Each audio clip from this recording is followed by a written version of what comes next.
أولئك على هدى من ربهم وأولئك هم المفلحون.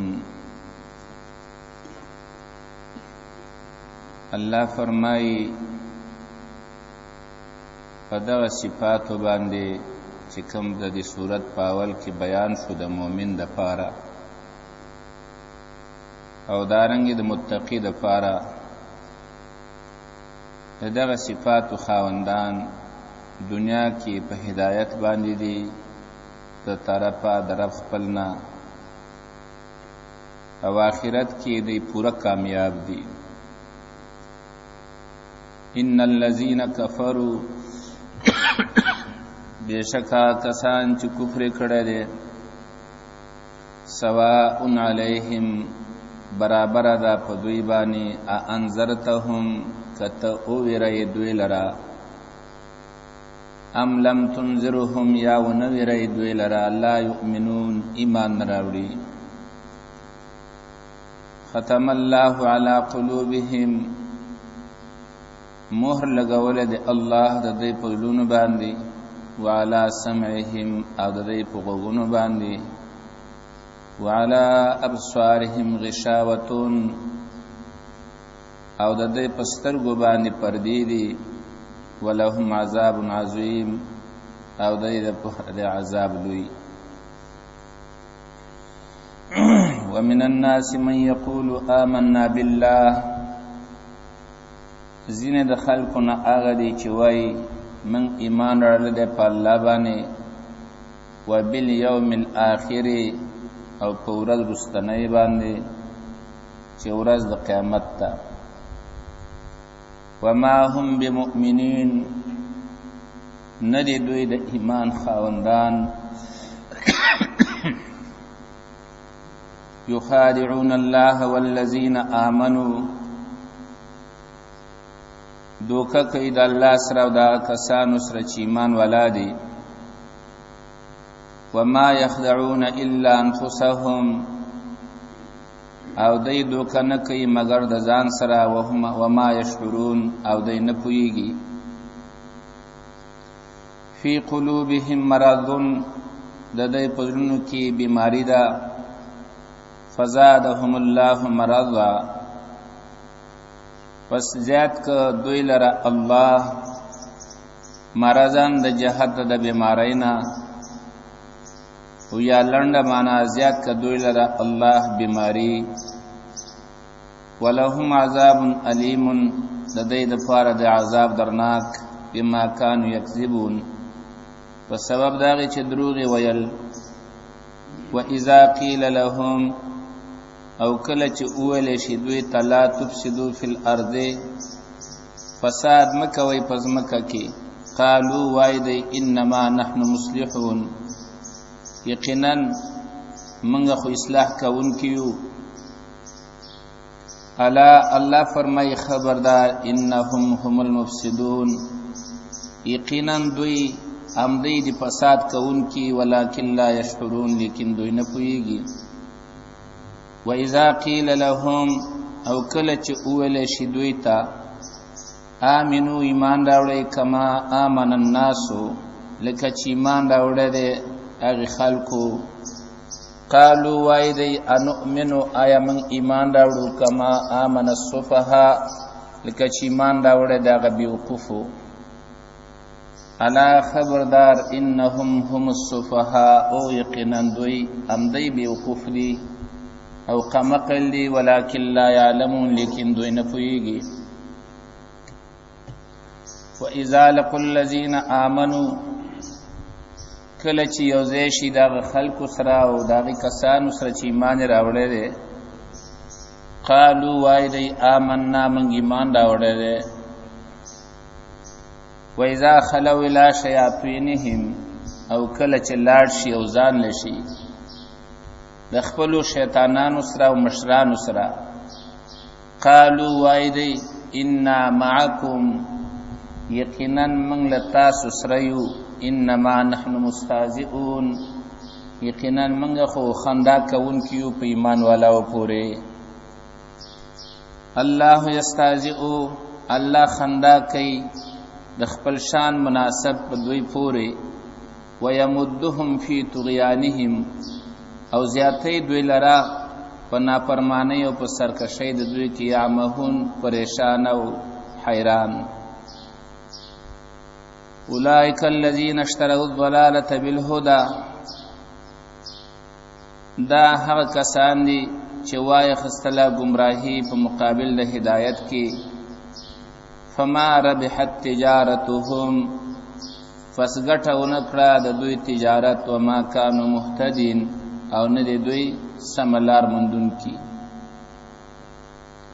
مثلهم حال د دوی کمثل الذی استوقد نارا پشان د مثال د هغه کس دی چې بلې کور.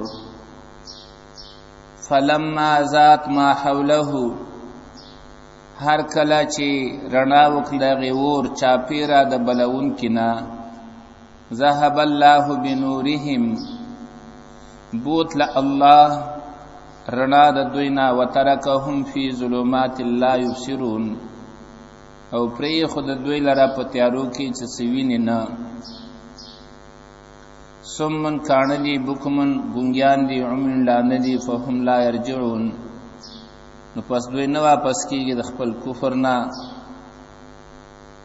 او کصیب من السماء فيه ظلمات ورعد وبرق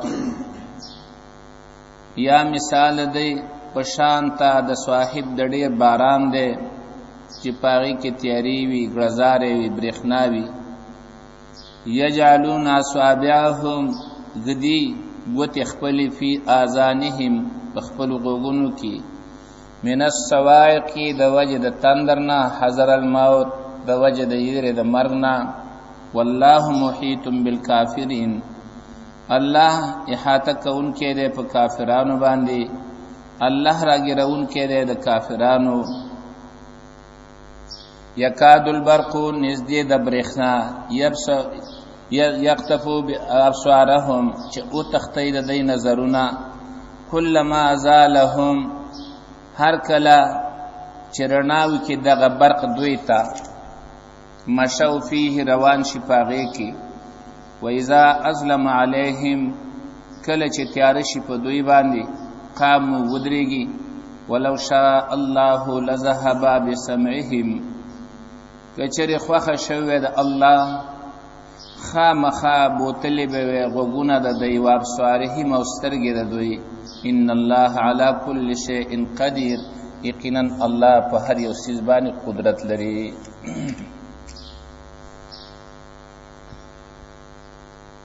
د سورت په ابتدا کې ما تاسو ته وویل چې دا د سورت فاتحه تفصیل دی. حالتا اجمالاً درې ډلې ذکر شوی وي. منعم علیهم چا باندې چې الله احسان کړو. مغضوب علیهم ضالین دا درې ډلې وي. دې صورت کې د دې وړو ډلو تفصیل کړي. حالتا منعم علیهم مخکیو چې هغه څوک دي مومنان دي نو داغه تفصیلم په دې صورت کې الله مخکې وک. هدل للمتقین الذين يؤمنون بالغیب او داوی 15 صفات بیان کړه. یو ایمان بالغیب، دویم پابندی کول د منځونو او منځونه په صحیح انداز باندې او په صحیح طریقه باندې کول، نور خلق پاغي باندې راوستل، دا الله په لار کې مال لګول، دا دریم صفات. والذین یؤمنون بما انزل الیک، آسمانی کتابونو باندې ایمان ساتل، وبالآخرة هم یوقنون، او آخرت منل، مرگ نرستا دوباره جون منل. دا 15 صفات الله بیان کړه د منعم علیهم د پاره. اوس داغه حکم بیانې دنیا کې اولئک کتابونه لیکي چې مسند الیه په اسم اشاره سره راوړل هغه کې اشاره وي د غزات چې موصوف په دې صفات وي واخلي موصوف په دې صفات وي واخلي نو معنا دا دغه خلق چې په دې صفات سره واخلي ایوازي په دې کار نه کیږي چې دا انسان دی او دا الله بنده دی او د آدم علیه السلام نوسی دی او د محمد رسول الله صلی الله علیه وسلم امتی دی په دې کارونو باندې نه څوک جنت حاصلولی شي او نه په دوزخ نه بچ کېدلی شي تر څو چې هغه کې ایمان راغلی نه وي د مونځ پابندي پکې راغلی نه وي زکات یې منلی نه وي آسماني کتاب باندې ایمان ونه لري او ورځ د قیامت ونه مني نو تش په دغې نومونو باندې هېڅ کار نه کېږي خو چې کله دغه ذات د دې صفاتو سره واخلي نو اولئک علی هدن دا په هدایت باندې دي د الله رب العزت د تعبیراتو تم سړی حیران شي لفظ د علا یې راوړ او علا راځي د پاره د استعلا زید علی السطح هغه وخت کې خلک وایي چې دا زید په چت باندې پاسه ناست وي یا په پوړو کې وي او چت ته رواني څوک دا نشي ویلی چې فلان علی السطح کله چې په د پاسه اوچت شي اله وایي نو قرآن اشاره کوي دې ته چې دا خلک هدایت د دوی مرکب دی هدایت د دوی سورلی ده دوی په د پاسه څه دي ناست دنیا کې خو حالت دا شو همدغه وجه ده که نه صحابه کرامو بچي دعوت چلاوه خلکو ته ویل کونو مثلنا ما ته وګوره که نه داسې جوړ شه او د آخرت په لحاظ باندې و اولئک هم المفلحون او دغه کسان دی کامل دی په کامیابی کې دا پورا کامیاب دی دا معنا چې ما وکړه چې دا پورا کامیاب دی تفسیری مظهری او نور مفسرینو دا معنا کړی دا او په دې معنا کې اصل مقصد رد په خوارجو باندې په معتزله باندې هغوی د مفلحون معنا صرف کامیاب کوي صرف کامیاب چې دا صرف کامیاب دي او دا غي اصل مقصد دا دی دا غوی اصل مقصد دا دی چې دا صفات پکې وي کامیاب دی چې دې صفاتو کې نیمګړتیا راغله ناکام دی او همیشه به جهنم کې پروت وي څه به وي ځکه ناکامي هم دغه معنا ده چې همیشه به جهنم کې پروت وي حالم کې دا خو زمونږ عقیده نه ده زمونږ خو عقیده دا ده چې مرتکب د کبیرې د لوی ګناهونو کوونکی که الله رب العزت اول نه ورته معافي ونه کړي نو څه وخت دپاره به جهنم ته ځي او بیا به د هغې نه راوځي چېرته به ځي جنت نو هغې دا نه مني دې باندې دلیل نیسي چې د دې صفاتو پوروالي سره کامیابي ده او دې کې نیمګړتیا او یا بیخي نه نشواله دا سبب د چا د ناکامۍ دی او د همیشه دپاره جهنم کې د پاتې کېدو سبب دی وایي د دې وجه نه تفسیر مسهري معنا کوي الکاملون فی الفلاح دا صفات چې چا کې موجود دي دا پوره کامیاب دي او که په دې صفاتو کې نیمګړتیا راشي کامیاب دی خو پوره کامیاب نه دی کامیاب دی خو پوره کامیاب نه دی معنا دا ده په اولنی دخول باندې جنت ته لاړو د ګناه مطابق جهنم ته لاړو لیکن کله چې د ګناه سزا ته نه واخستلی شي صفا به شي نو بیا به چېرته راځي جنت ته به راځي او دې باره کې دومره احادیث مسلم کی روایت راځي رسول الله صلی الله علیه وسلم فرمایي چې کوم خلک جنت ته لاړ شي خو لاړ، کافر چې همیشه د پاره جهنم ته لاړ خو لاړ، خو ځینې مؤمنان د ګناهونو په وجه بد څه شي جهنم ته لاړ شي. نو زه به د هغوی دپاره سپارښونه کوم، نو ما ته به الله رب العزت اجازت راکړي چې لاړ شه، او هغه خلک چې د وربشې په برابر باندې عمل کړی دی، د وربشې دانې په برابر باندې عمل کړی دی، هغه د جهنم نه راوباسه. نو زه به لاړ شم، دغه به راوباسم. بیا به د غنم د دانې عمره، بیا د غوښ د دانې عمره، بیا به صرف هغه خلک پاتې شي چې هیڅ عمل یې نه دی کړی او صرف ایمان پکې شته، بیا به الله رب العزت هغه په خپله راوباسي. کامیاب ټول دي که دا صفات پکې مکمل موجود دي خو پوره کامیاب دی، او که دې کې څه کمی وي کامیاب دی خو پوره کامیاب نه دی، د ګناه په برابر به د سزا اخیستلی کېږي، بیا به څه کېږي راوځي. دې وجه نه هم المفلحون کې صرف دا معنا مه کوئ چې دا کامیاب دي، بلکې اولئک هم المفلحون، دغه کسان چې دا صفات پکې دي دا پوره کامیاب دي. دې ځای پورې د اول ډلې وضاحت او د هغې د دنیا او د آخرت حکم دواړه بیان شو. ما یو ځل ته ویل چې ترجمه ختمه شي، ما ته یو ورځ خبر راته شوې ده چې ترجمې کې دننه د چا سوال مه منه. موږ باندې پابندي ده، تاسو بار بار مې ورته ویل چې ترجمه خلاصه کړم، زه هغې پورې به انشاءالله نه پاڅېږم چې څو پورې مې ستاسو سوالونه دغه کړي نه وي.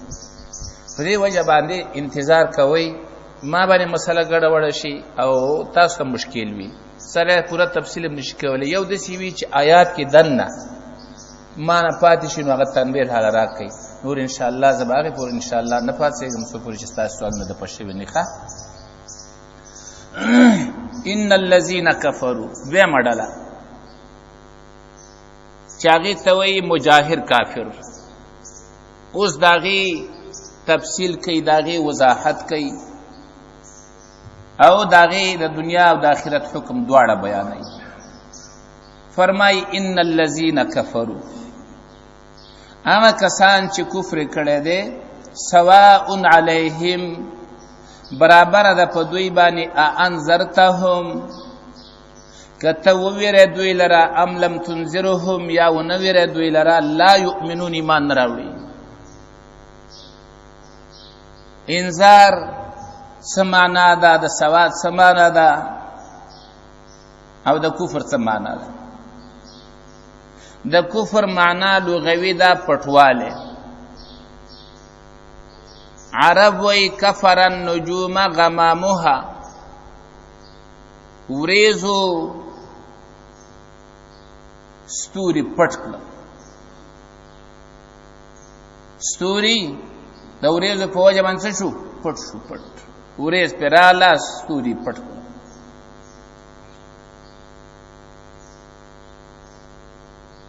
په شرع کې کفر څه ته وایي؟ د هغه څه نه انکار کول چې کوم رسول الله صلی الله علیه وسلم راوړي دي او موږ ته معلوم شوي دي بداهتاً، د هغې نه منل دې ته ویلی کېږي کفر. لیکن مشکل دا دی چې قرآن فرمایي ان الذين كفروا، هغه کسان چې کفر کړی دی، لا یؤمنون، ایمان نه راوړي. حال دا دی چې موږ ته معلومه ده ډېر کافران داسې وو چې ایمان یې راوړ، او د الله په خبرو کې خو دروغ نشته. الله موږ ته خبر راکړ چې کافران ایمان نه راوړي، او مشاهده زموږ دا ده چې کافرانو ایمان راوړی دی. نو بیا د آیات مقصد څه دی؟ د هغې متعلق دوو طریقو سره مفسرینو جواب کړی دی. یا خو وی دا حکم خاص دی په یو خاص جماعت پورې چې الله ته معلوم دي. د عام کافرو خبره نه ده، د عام کافرو خبره نه ده، دا د یو خاص جماعت خبره ده چې الله رب العزت دا غوی متعلق فیصله کړل چې دوی به مرګ په څه باندې راځي؟ په کفر باندې. مخصوص جماعت حکم دی، ټولو کافرو حکم نه دی. دا یو جواب خلکو کړی دی. دویم کفر څلور قسمه دی، څلور. یو دی کفر انکاری، یو قسم کفر انکاری، ظاهرا باطنا انکار کول. لکه دا دهریان شو، دوی ظاهرا هم انکار کوي او باطنا هم انکار کوي. دویم دی کفر جحودی، ظاهرا انکار کول باطنا منل. په ظاهر باندې انکار کول او باطن کی منل. لکه د فرعون کفر شو، فرعونین او داغوی امثال. قرآن داغوی په باره کې وایي ما تاسو ته آیات راوړی وجحدوا بها واستيقنتها انفسهم ظلما وعلوا. فرعونینو انکار وکړ خو واستيقنتها انفسهم، زړه کې په هغې باندې څه یقین. نو ظاهرا انکار دی خو باطن څه دی؟ منل دی. باطن کې په هغې باندې یقین دی چې الله مشته او ځمکه اسمان هم پیدا کړلي او ټول کائنات یې پیدا کړلي او د ټولو کائناتو ضرورتونه هم پوره کوي. دریم دی کفر عنادي، ظاهرا باطنا منل خو غاړه نه یښودل. ظاهرا باطنا منل خو غاړه نه یښودل، انقیاد نه کول، تسلیمېدل نه. لکه کفر د ابو طالب شو. ابو طالب کفر هغه ظاهرا او باطنا منل لیکن غاړه نه یښودله. دلیل په هغې باندې د هغه خپله وینا ده ولقد علمت بأن دين محمد صلى الله عليه وسلم من خير أديان البرية الدين. پوهیږم چې دی محمد صلی الله علیه وسلم چې کوم دین راوړی دی دا د ټولو دینونو نه غوره دی. ولولا الملامه، که ملامتیا نه وی او د دې یره راوړی چې خلک به راپسې کنځل کوي چې وګورئ ابو طالب په اخره کې چې دی د اور نه وی د ایمان یې راوړ، نو ما به دا دین د تا سره منلی وی، ما به په دې باندې ستا سترګې یخې کړې وی. ګورې ظاهرا او باطنا دواړه مني لیکن غاړه ورته نه ږدي. همدغه وجه د مرګ په وخت کې رسول الله صلی الله علیه وسلم ورغی ورته وایي کلمه ووایه ما ته د سپارش ته کولو موقع راکړه قیامت کې. هلته ابو جهل بدبخته ناست دی، ورته وایي څه کې دغه ابو طالب آخر کې د پلار نیکه دین پرېږدي. نو بس چې کله ساه خیږي نو وایي انی علی ملت عبدالمطلب، بس لاړو دنیا نه. رسول الله صلی الله علیه وسلم روان شو، ورته وایي سأستغفر لك ما لم انه عنه. زر دی چې زه به تا دپاره بخښنه غواړم خو تر څو پورې چې زه الله منع کړی نه یم. نو الله سورة توبه کې آیات راولېږه ما کان للنبي والذین آمنوا ان یستغفروا للمشرکین. مؤمن ته پیغمبر ته د دې اجازت نشته دی چې هغه دې څه مشرک دپاره بخښنه وغواړي. دریم هغې ته وایي کفر نفاقي، ظاهرا منل باطنا څه کول؟ انکار کول. دې ته وایي کفر نفاقي. منافقانو ظاهر کې منل خو باطن کې تر څه کو؟ انکار کو. دلته چې الله وایي ان الذين كفروا مراد دې کافرون هغه عنادي کافر دي. او دا ښکاره مسله ده، تاسو یقین وکړئ چې یو سړي کې ضد او عناد راغی که نه، ښه په مسله باندې پوهي، ښه مطالعه کړي، خو د هغې د پاسه بیا مخالفتونه کوي د ضد او د عناد د وجې. دا ډېر خطرناکه بیماري ده. داسې خلکو ته الله به هدایت نه ورنصیب کوي. الله د هغې خلکو ذکر کوي چې هغه کفر یې کړی دی عنادن او د ضد په وجه باندې. سواء علیهم، سواء دا لفظ قرآن کریم کی په دو معنو باندې مستعمل دی. یو معنا دا برابر والے، لکه دې ځایونو کې عام طور سره سواء علیهم معنا برابر والے دی، معنا انذارک وعدم انذارک مستوی علیهم. ستا يرول نه يرول دوی ته یو شانتی دی، یو شانتی. سمانا ستا په يرولو باندې دوی د کفر نه راګرځي، دوی ایمان ته نه تیاریږي. او یو سوا په معنا د اصل باندې او وسط باندې،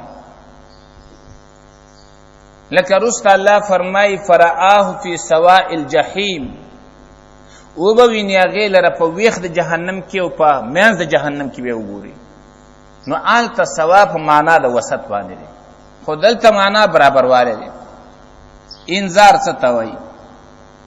هو الاعلام مع التخویف، خبرداری ورکول د یېرې سره. واورئ دا مه کوئ، ګنې دا به محال وي. دغه ته ویلی کېږي انذار. الاعلام مع التخویف دا ویلی کېږي څه ته؟ انذار. اعلام مع التخویف ته څه ویلی کېږي؟ انذار. ختم الله علی قلوبهم، دی آیات پر رابطه باندې علما دو ترجمه کوي. یو ترجمه ختم الله د لا یؤمنون د پاره علت ګرځي. دا خلک ایمان ولې نه راوړي؟ الله په زړه باندې مهر والی دی. دویمه ترجمه دا ختم علت نه دی بلکې دا نتیجه ده. دا څه ده؟ نتیجه ده. ایمان را نوړ، نتیجه دا شوله چې الله په مهر ولګاو. د لومبنۍ ترجمې د تایید د پاره قرآن کریم کې داسې خاص آیتونه سړي په نظر کې نه راځي، خو د وروستنۍ ترجمې د پاره تاییدات قرآن کې شته دی. اول تاسې وګورئ سورة نساء 155.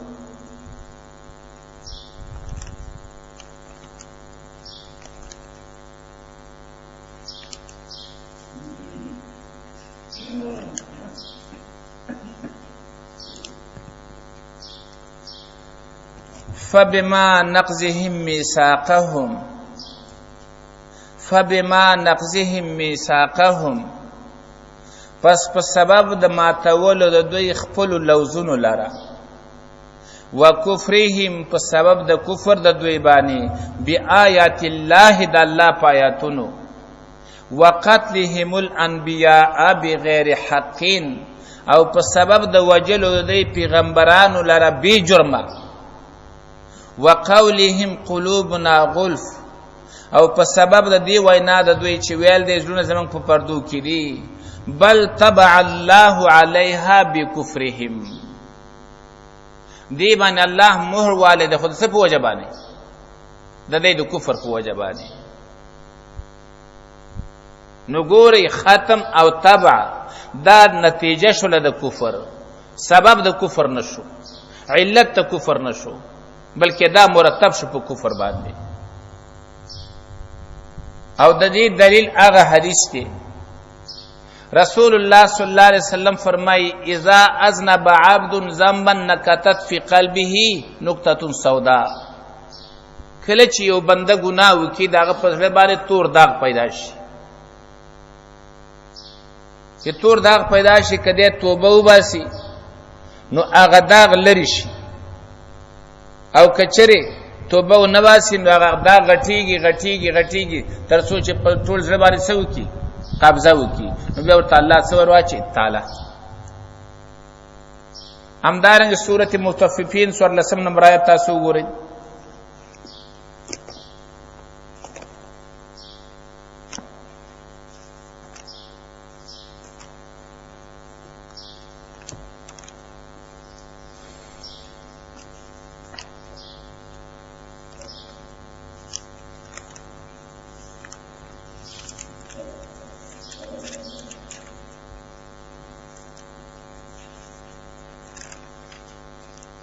بل ران علی قلوبهم ما كانوا یکسبون.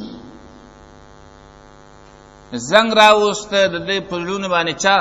د دې عملونو، ناکار عملونه کول، نو هغې ولا په زړه باندې زنګ راوسته. معلومه دا شوله چې ختم، تبع او ران دا نتیجه ده د دې د څه؟ اعمالو. بهر صورت دواړه ترجمه شته دی چې چا کم یو خوښی پاتې شو. ختم وایي څه ته؟ د ختم په رابطه باندې چې ختم وایي څه شي ته؟ ختم اصل کې ویلی کېږي اخر ته. د دې وجه نه قرآن چې خلق اخر ته ورسوي، خلق ورته څه نوم ږدي؟ ختم القرآن. مهر ته هم خاتم وي، په دې وجه باندې چې دا په اخر کې لګي.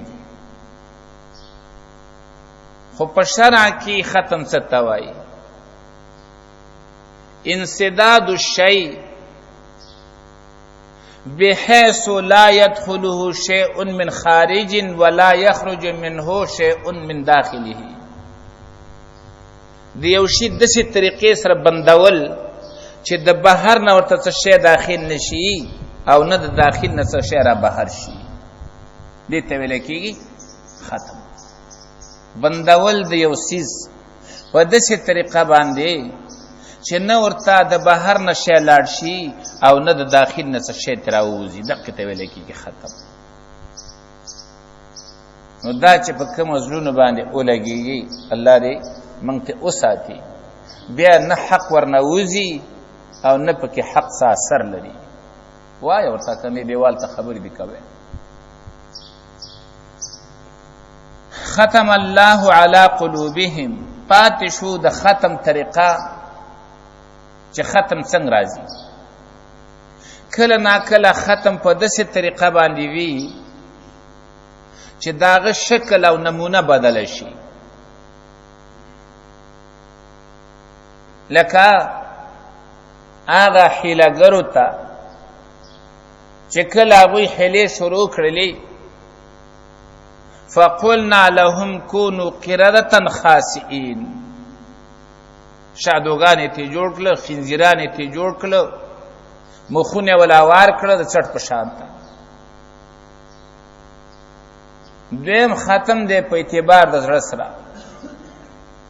هغه دا چې زړه ورته بند کړي، بیا د بهر نه ورته حق نه ورنوځي. که هر څومره ورته قرآن هم وایي، هر څه ورته وایي او دلایل هم ورته پیش کوي، خو هغه په هغې کې اثر نه کوي.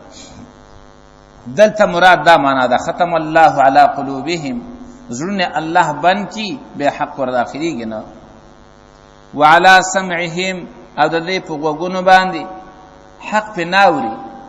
وعلى ابصارهم غشاوة، او د دې په سترګو باندې پردې دي، حق پې نه ویني. ولهم عذاب عظیم، د دوی دپاره لوی عذاب دی. نو د کافرانو بیان هم وشو، د هغې د دنیا حکم هم بیان شو، ختم الله علی قلوبهم، او د آخرت حکم هم بیان شو چې ولهم عذاب عظیم. درېمه ډله هغې ته وایي منافقان. ومن الناس من یقول، خو ګورئ، منافقان یو هغه دي چې په حق کې شک وي، د حق او د باطل هغه فرق نشي کولی، حق او باطل ته په یو سترګه باندې ګوري،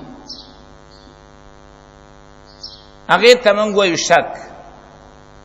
لکه دا نن سبا خلک د مولانو خبرې واوري، بیا وایي یاره د چا ومنو، هغه داسې وایي دا داسې وایي، موږ د چا ومنو.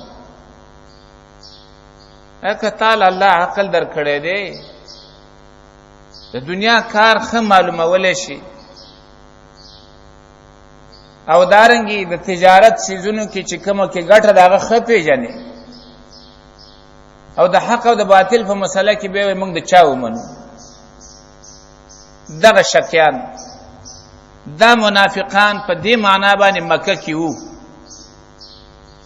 حق او باطل دا ورته یو شان د ښکاره کېده، فرق یې نه شو کولی. خو دا نور دوه قسمونه د منافقانو دا په مکه کې نه وو. شکین موجود و چې دا به حقی کاغه به حقی، دا به ټیکی کاغه به ټیکی، دا به خوی کاغه به خوی. دا هغه وخت و. دویم اعتقادي منافقان چې په خوله باندې کلمه وای، باطن کې انکار وي. دا منافقان مکه معظمه کې نه وو، ځکه دا همیشه پیدا کیږي هغه وخت چې کله اسلام کې ترقی راشي. اسلام چې وخت په وخت باندې مضبوطیږي، داسې خلک پکې را پیدا کیږي. مکه کې مسلمانان کمزوري وو، اسلام کمزوری وو، نو د دې وجه نه شکیان پکې وو.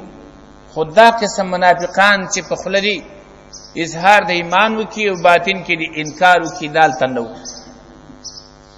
ځکه دا د یېرې په وخت کې کېږي، چې هغه وخت پیدا شي مسلمانان مضبوط شي. کمزوري مسلمان نه د چا یېره نه کېږي، خپل ښکاره مقابله کوي.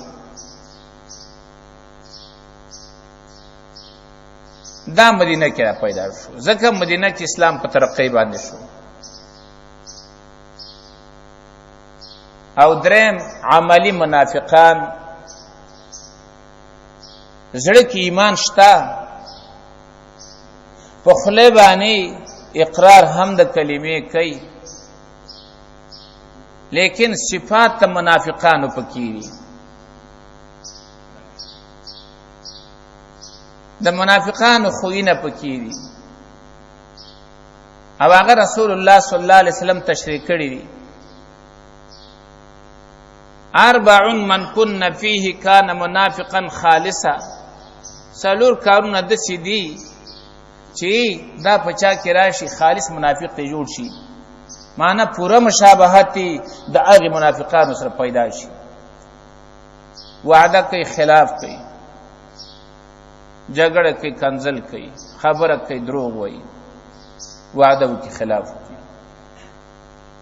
دا صفات چې په چا کې رااله، نو دا د منافقانو صفات دي. په دې کې صفات د چا رااله؟ د منافقانو. دلته الله دغه اعتقادي منافقانو ذکر کوي، وایي ومن الناس من يقول آمنا بالله وباليوم الآخر. ځینې د خلکو نه هغه دي چې وایي من ایمان راړلی په الله باندې او په ورځ وروستنۍ باندې، خو الله فرمایي وما هم بمؤمنین.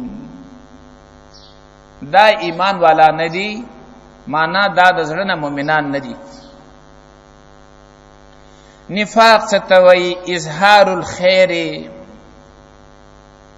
په خوله باندې د خیر اراده ښکاره کول، او په باطن کې و اصرار الشر، شر پړه کې پټ ساتل.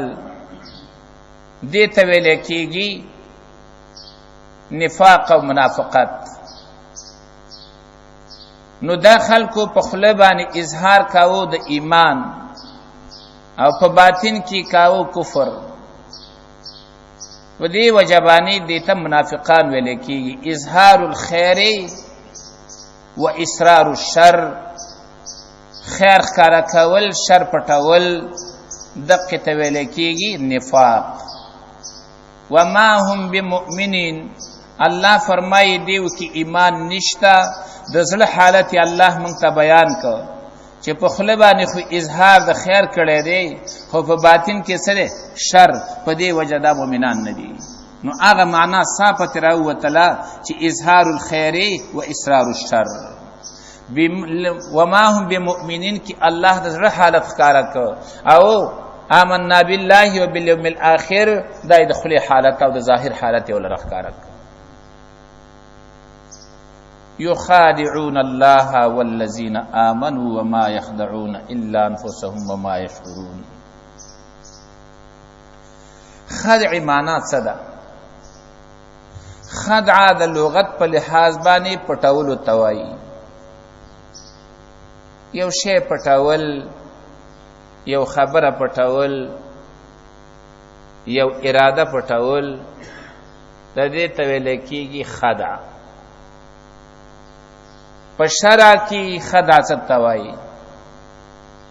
ان تعمل بما امرك الله وتطلب به غیره. امام قرطبی دا معنا کوي. ان تعمل بما امرك الله، کئی خو اماغه څه چې الله درته ویل دي، کئی خو اماغه څه چې الله درته ویل دي، لیکن مقصد دې څه دی؟ وتطلبوا به غیره. د الله په امر باندې د هغه څه مقصد نه دی چې الله یې درنه غواړي. پاغي باندې د اراده د بل شي ده. مثال په تور باندې الله مونږ ته حکم کړی دی د کلمې د ویلو، خو د کلمې د ویلو مقصد دا و چې الله راضي کوي. دا کلمه وای خو صرف د مؤمنانو د جنگ نه او د مؤمنانو د مقابلین په ځان ساتي، نور د الله رضای په نظر کې نشتا. کئی منز خود الله رضای په کې نظر کې نشتا، صرف په دې باندې مؤمنان نظام بچ کړي دي. نو دې ته ویل کېږي خدع. ان تعمل بما امرك به الله، الله درته سویل داغه کوي، خو تطلب به غیره مراد نه بل څه دی. دا معنا کړل امام قرطبی. امام علوسی وی هغه دا ان یوهم صاحبه خلاف ما یراد به ما یرا به. د چا په ذهن کې د څه شی ورواچې ستا په زړه کې هغه نه د دنیا د کارونو په نسبت باندې لکه ګوري دا د دې کې دکان اچولې زر عالم ما ورته ویل چې ورور دلته زه دکان جوړوم د دې شیزونو، ته څه وایې؟ دې ما ته وایي مولوي صاحب که صرف دای چې خپلې پیسې د سر ځای پړ شوي وي هغه دغه کېده تباه کوي، خو بېله خبره ده. خو که د ګټې په خاطر باندې کوي نو ګټه پکې نشته، ګاک نه پیدا کېږي. ظاهرا خو زه دغسې تلقین کړم، زما خیر یې په ما ته را مخکې کړ، زما ذهن کې دا راواچولی چې فایده پکې نشته.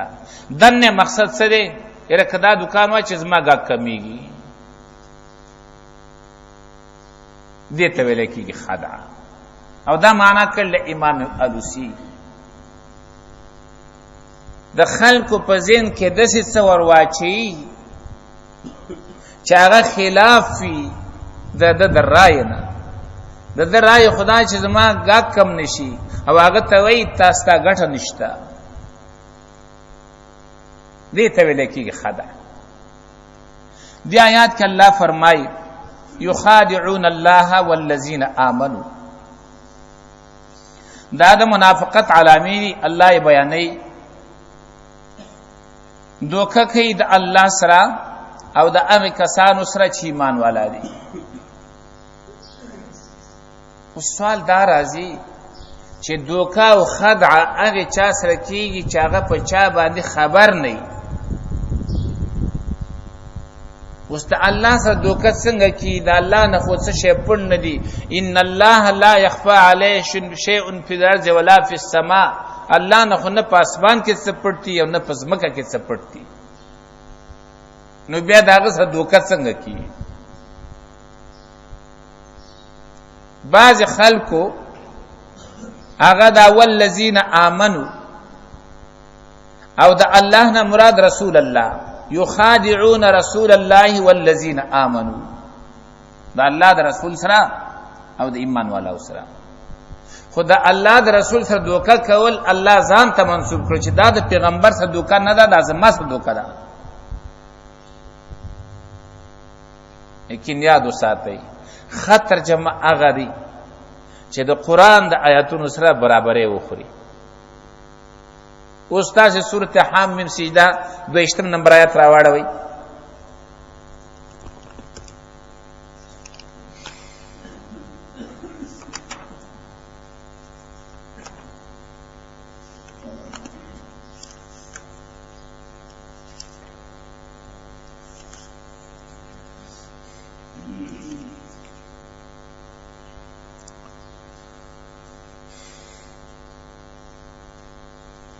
وما كنتم تستترون ان يشهد عليكم سمعكم ولا ابصاركم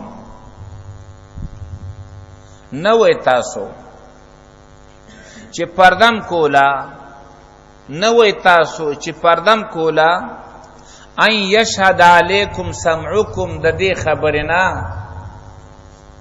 چې گواهی به وکي پتا سبحان استاسی غوګونه او نستاسی سترګي ولا جلودكم نستاسو سرمني ولكن ظننتم ان الله لا يعلم كثيرا مما تعملون لیکن ستاسو دا عقیده وا چې په ډیرو کارونو باندې الله خبر نه دی نو چې یو سړي خیال دی چې دې زما په حالت باندې خبر نه دی نو دوکه د چا سره کیږي چې په حال خبر نه کنه او الله د دې په ذهن کې څو پړېرو کارونو خبر نه وو اوس دا دوکه ممکنه ده د دوی په نظر کې کنه خیال امر الله دا خسته توجیه ده قرآن موږ ته واضح وکړه د دوی دا عقیده و چې زموږ پړېرو کارونو الله نه دی خبر لکه ما په د جمعې په ترجمه کې تاسو ته غیاو کې خیات کې خبره وکړه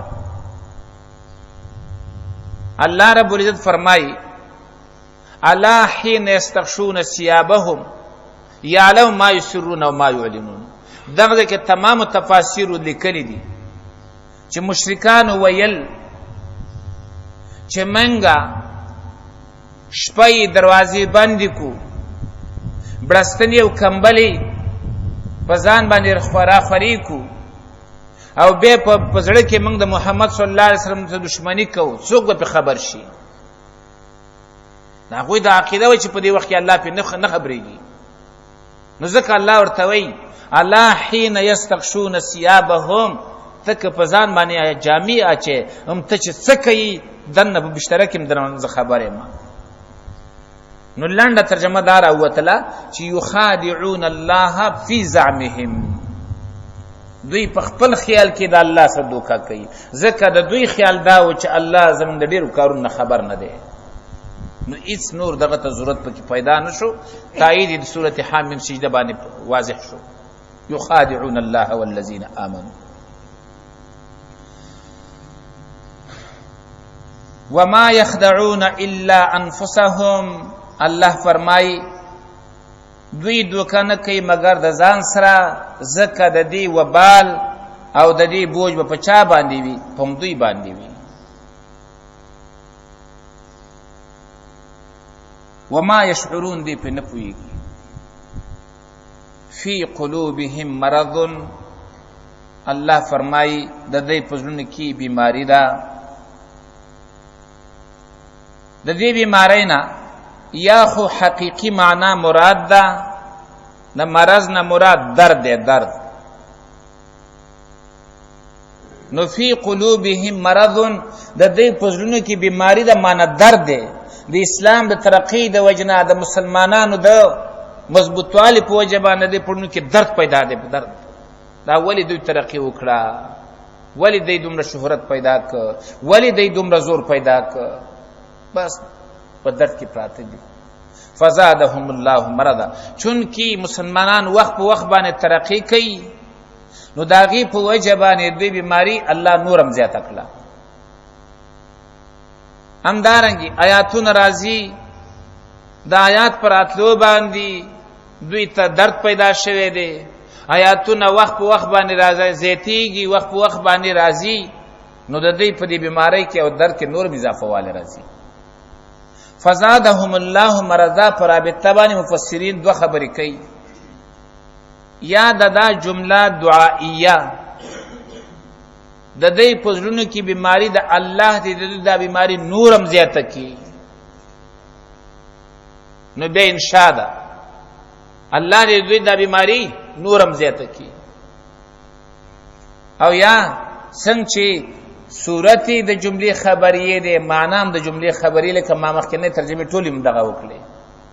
فزادهم الله، فزیاد کړه دوی لره الله مرضن بیماری، مرضن د جهت د بیماری نه. نبی اخبار دی او زیاتواله په دی وجه باندې چې مسلمانان ترقی کوي، اسلام ترقی کوي او دی باندې دوی کې درد پیدا کیږي. او یا مجاز ته مراد ده فی قلوبهم مرض، د دې پزړونو کې شک ده، شک مرض نه مراد شک ده. نو فزادهم الله مرضا، الله د دوی دا شک نورم اضافه ک. او یعنی الله د دوی دا شک نورم اضافه کی. یا معنا حقیقی ته مراد ده حقیقی بیماری چې هغه علم او درد ده، او یا معنا مجازی ته مراد ده. مرض ستوي خروجه عن اعتدال وصحته، وتل د سړی وتل د زړه د اعتدال نه او د صحت نه، هغه ته ویل کېږي مرض. خروجه عن اعتداله وصحته دا د مرض القلب. اوس دا چې صحت یې څه شی دی وایي ځکه فإن صحته أن يكون عارفا بالحق، د زړه جوړواله دا دی چې سړی حق وپېژني. خلک بیماران دي حق نه پېژني، او جوړ به کله شي ان يكون عارفا بالحق، چې حق باندې پوهیږي. محبا له موسرا له على غیره، حق سره مینوي، حق له ترجیح ورکوي په نور باندې. دې ته وایي صحت القلب. او د اعتدال او د صحت نه وتل دې ته څه ویل کېږي؟ فساد. مرض القلب او فساد. د فساد تشریح مفسرین دسی کې تعویق الناس عن الایمان. فساد دا دی خلق د ایمان راوړل نه را بندول، خلق په توحید باندې راتلو نه بندول، خلق د قرآن نه بندول. تعویق الناس بندول د خلقو د ایمان نه، یا تهییج الحروب والفتن، فتنو تا جنگونو تا لمن وحل، فتنو تا او جنگونو تا لمن وحل. درم معنی د فساد دادا. درم اغراء الكفار على المؤمنین، راتیزول د کافرانو په مؤمنانو باندې شابه شاول ډب ورکی هله تکرش.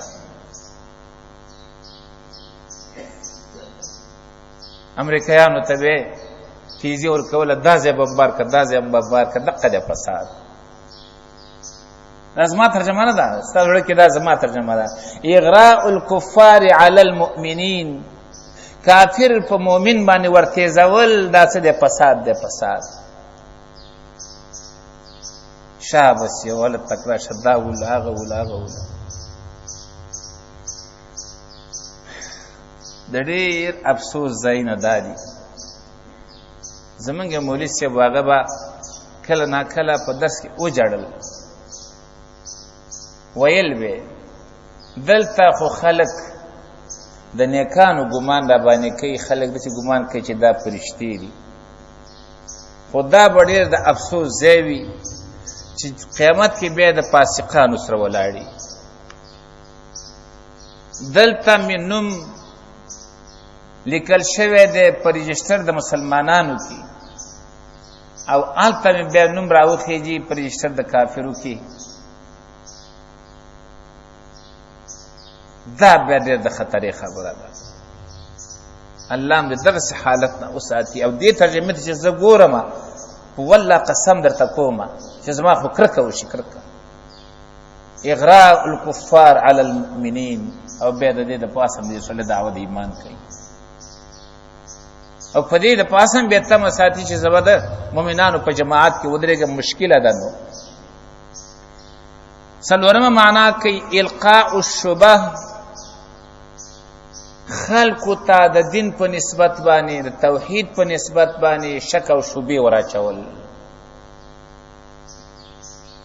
او په دې مرض کې ډېر خلک گرفتار دي ته به خبر نه یې خلک به وایي دعا نه مني خیرات نه مني پلانکې نه مني پلانکې نه مني زم دا تعجب خبره ده چې دا دومره دعاګانې راځي ربنا ظلمنا انفسنا ربنا لا تزغ قلوبنا دا وای او بیا وای دعا نه مني قرآن کریم کی د صدقو پر رابطه باندې تفصیلی آیاتونه بشمیر آیاتونه راغلي دغه وای او بیا ورپسې وای چې دا صدق خیرات نه مني القاء الشبه د خلکو په زړونو کې شبهې وراچول خلکو ته شک وراچول د حق او د باطل په نسبت باندې په خلکو اشتباه راوستل دغه د فساد پنځمه معنا کوي افشاء سر المسلمین افشاء سر المسلمین د مسلمانانو رازونه کافرو تخکاره کول د دې وجن الله فرمای لا تتخذوا بطانه من دونکم لا یعلونکم خبالا ګورئ مشوره کې بل څوک ځان سره کې نه وای کني راز هم ټول ښکاره شي عجیبه خبره فیصله لا شي ویني بهر دنیا ته خبره سړی ایران شي دا چاره وشتل دا څوک چې دا مصیبت جوړ کړ عمر رضی الله عنه چې شپږ کسان تعیین کړو چې دا به خلیفہ ټاکی هغه ته څه ویل چې کم یو مخکې راوته لري کوي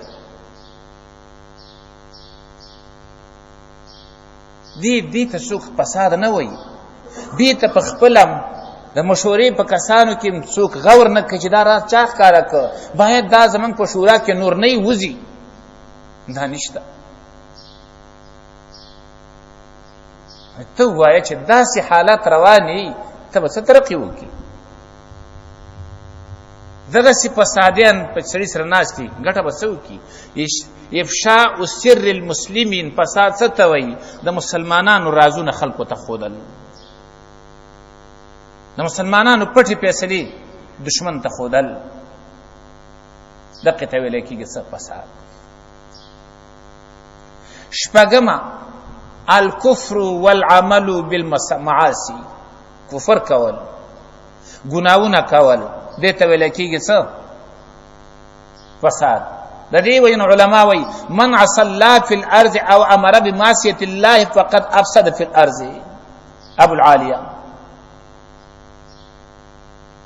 څوک چې عمل کوي په معصیت الله باندې خلکو ته امر کوي په معصیت باندې د فسادو که په ځمکه کې دا معنا کوي ابو العالیه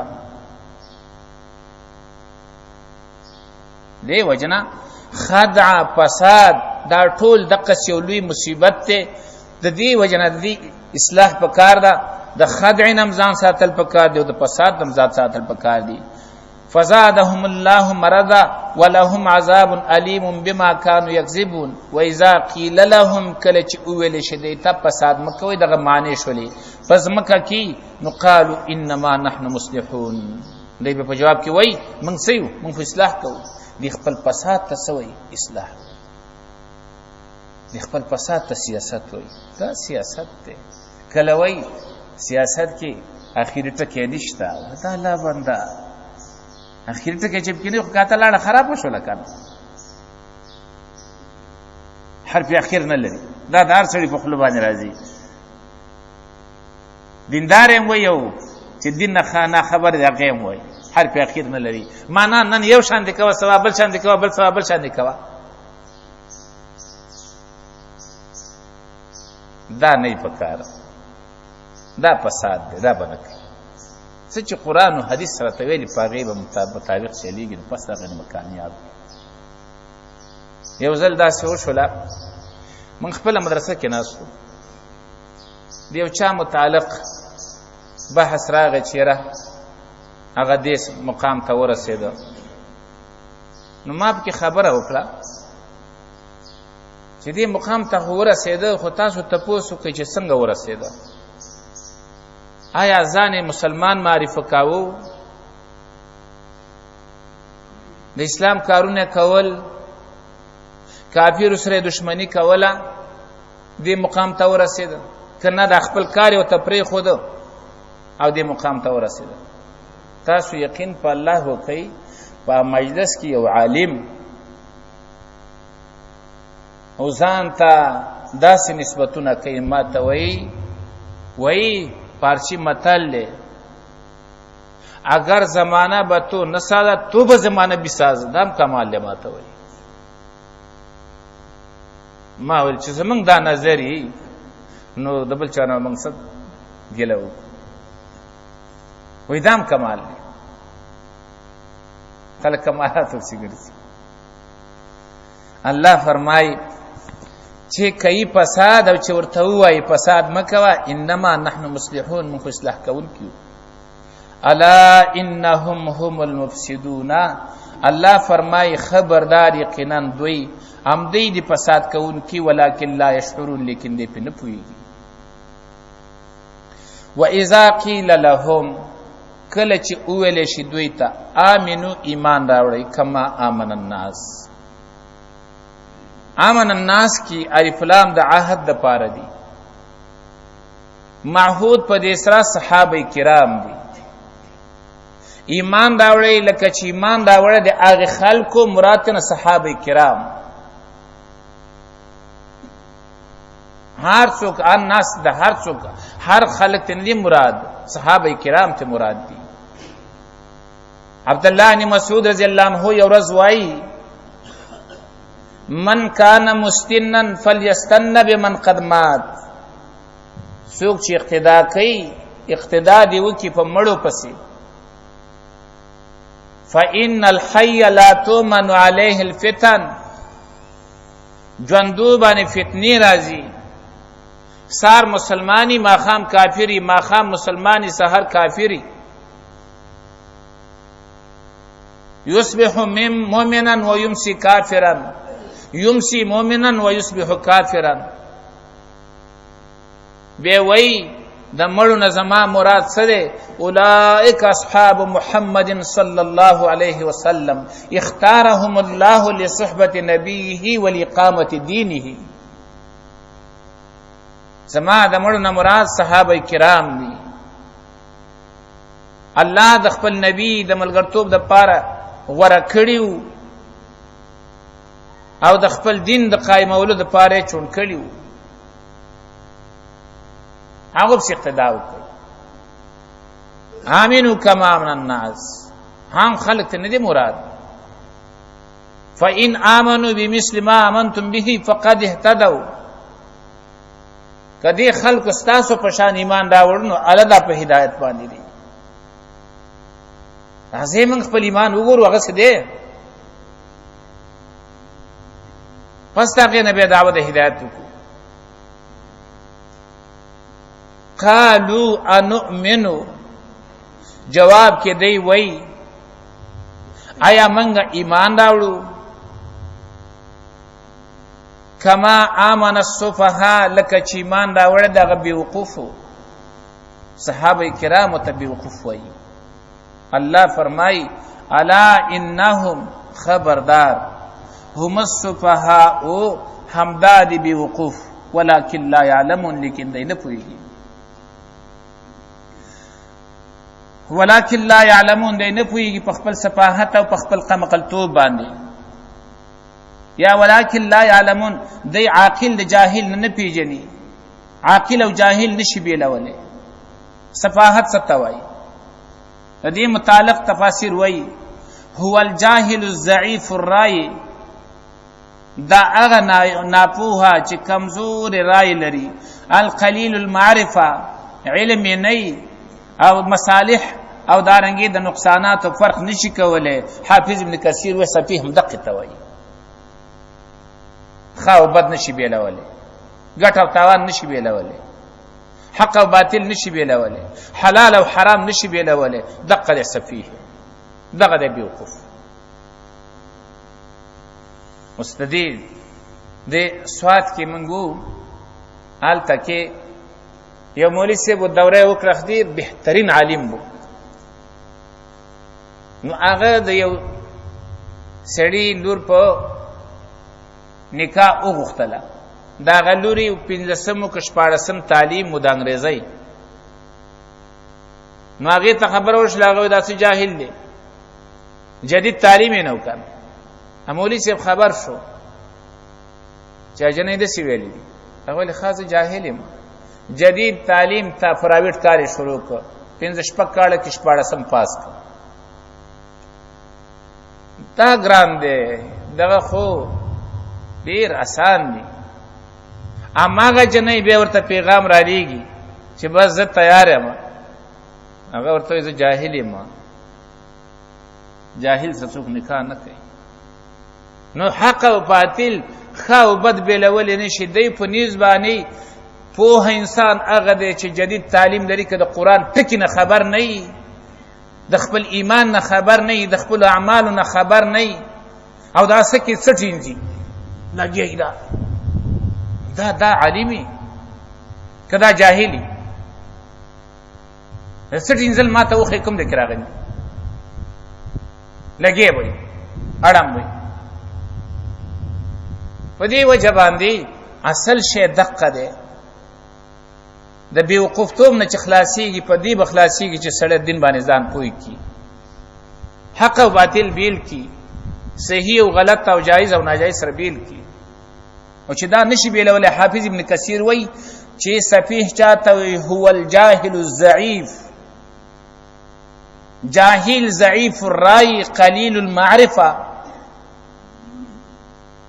د خاو د بدو بیلتون نشي کوله دقه تویل کی حافظ ابن کثیر وای سفیه واذا لقوا الذين امنوا قالوا آمنا کله چې یوځای شي دغه کسانو سچ ایمان راوړل دي قالوا وای دی آمنا مونږ ایمان راوړل دي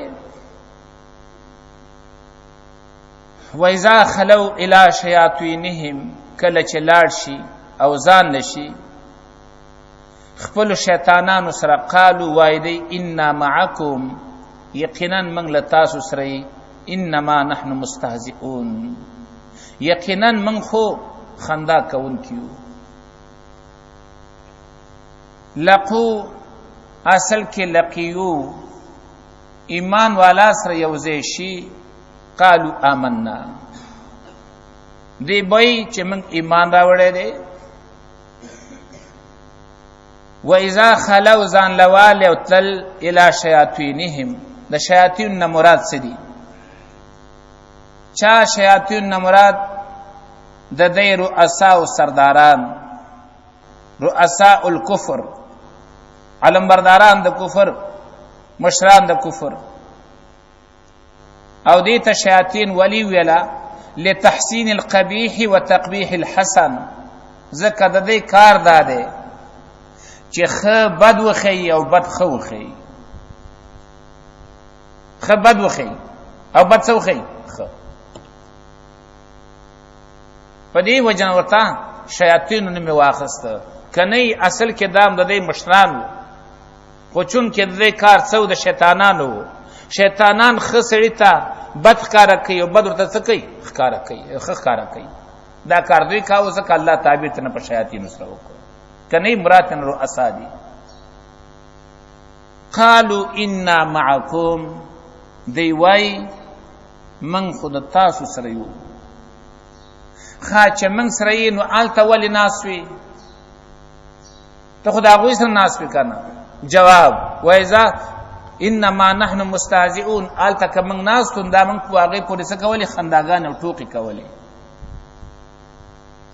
ګورئ ناست د مؤمنانو سره دي او دعوه کوي د یو ځایوالي د چا سره؟ د کافرانو سره. د دینه تاسو دا اندازه معلومه کوي چې معیت یوازې دې ته نه وایي چې په یو مکان کې وي. معیت اتحاد د مکان نه غواړي. معیت اتحاد د مکان نه غواړي. دا غلط تصور دی. دا دې دپاره وایم الله رب العزت فوق العرش دی، په دې باندې ایمان ساتل دا فرض دی. او د دې باوجود الله وایي زه د تاسو سره یم. دا معیت اتحاد فی المکان په بنیاد باندې نه دی، بلکې دا په اعتبار د نصرت او د علم او د قدرت سره. نو ټول آیاتونه په دې طریقه باندې عمل لاندې راغله. دلته کې ګورئ ناس ما سره دی خو هغه ته وایي تا سره یم. ناس ما سره دی خو وایي څه؟ هغه ته وایي تا سره یم. نو که اتحاد فی المکان یې غوښتلی خو دی خو ناس ما سره بیا هغه ته څنګه وایي چې تا سره یم؟ او قرآن کریم کې د دې معیت مختلفې طریقې دي. کله دا راځي اشتراک فی الزمان والمکان. سورة بقره 43 نمبر آیات تاسې وګورئ.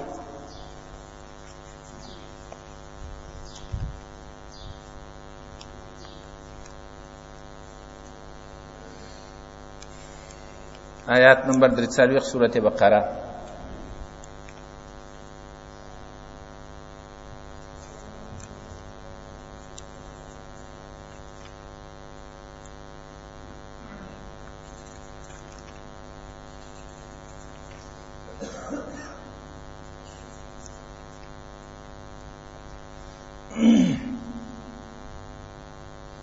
وَأَقِيمُوا الصَّلَاةَ وَآتُوا الزَّكَاةَ وَارْكَعُوا مَعَ الرَّاكِعِينَ.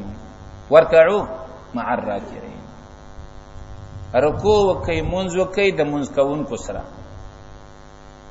که مکان جدای معیت راځي، د دې وجه امام ابو حنیفه رحمت الله علیه رائے دا ده چې امام یو ځای ولاړ په منځ کې لاره یا چې دینو نیر وي اقتدای نه صحیح کیږي. ولی معیت نشته. مکم معیت نشته، معیت مکانی. دارنګي امام سار په مانځ باندې ولاړ دی، سار مونځ یې وکړو، ته ماسپخین په مانځه کې اقتدا د سارني امام پسې کوي، نو دا معیت شته؟ نشته. ولی نشته؟ داغه وجه دا چې اتحاد د زمانه نشته. نو کله ناکله معیت هغه معیت زمانی او مکانی دواړه راشي.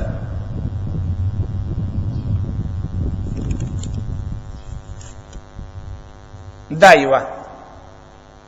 کله ناکله اشتراک په وصف کې او اشتراک په عمل کې. تاسو آل عمران وګورئ، هغه 43 نمبر آیات ته.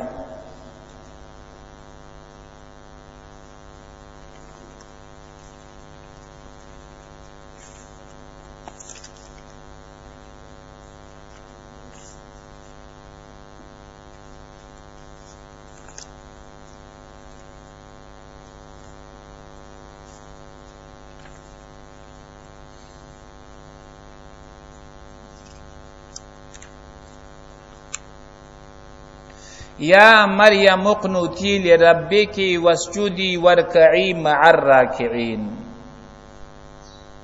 اے مریم تابعداری کوه د خپل رب، سجده کوه، رکوع کوه د رکوع کوونکو سره.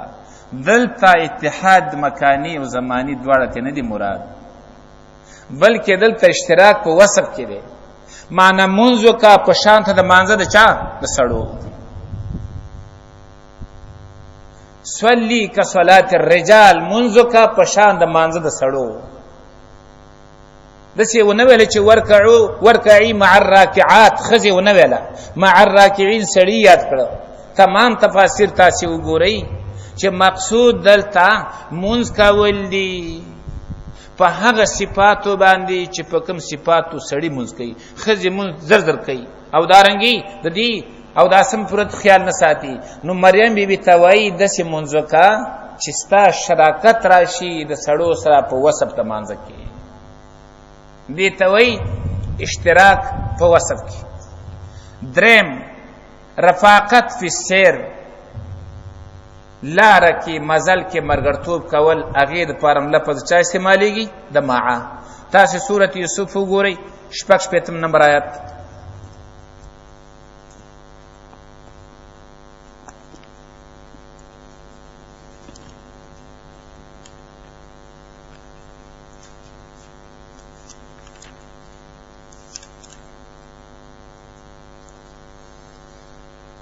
قال لن ارسله معكم قال ویل یعقوب علیہ السلام چرې نه لیږم دا تاسو سره چرې نه لیږم دا معکم د تاسو سره معنا شراکت فی سیر دا نه منم دا تاسو سره په سفر باندې یو ځای نه لیږم حتی تؤتونی موثقا من الله تر هغه پورې چې مضبوط قسم راته د الله په نوم باندې راوړی مضبوطه خبره او مضبوطه وعده په نوم د الله باندې راوړی نو بیا به در سره پرېږدم که نه د معیت فی السیر دپاره تیار نه یم نو دلته معه د څه دپاره استعمال شو رفاقت فی السیر دا یو ځای کې معه راشي سوچ نه کوي هر ځای کې د معم دا یوه معنا کوي یا لکه هر ځای کې یوه معنا نه ده بعضې ځایونو کې اتحاد فی المکان و زمان دی خو په نورو ځایونو کې به اتحاد فی المکان و زمان به نه وي څلورم اشتراک په الوهیت کې په خدایتوب کې برخه ورکول هغې دپاره هم لفظ د چا استعمالیږي د معه سورت انعام تاسې وګورئ 19 نمبر آیات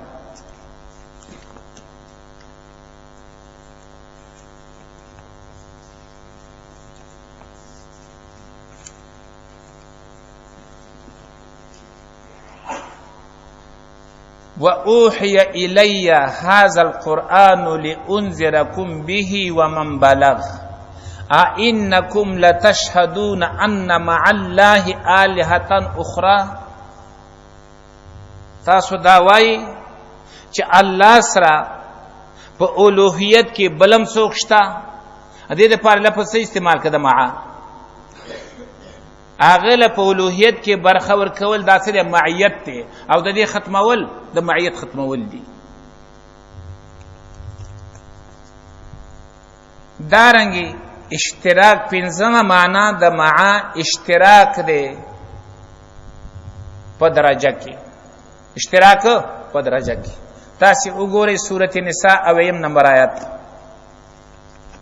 سورت نساء 9 نمبر آیات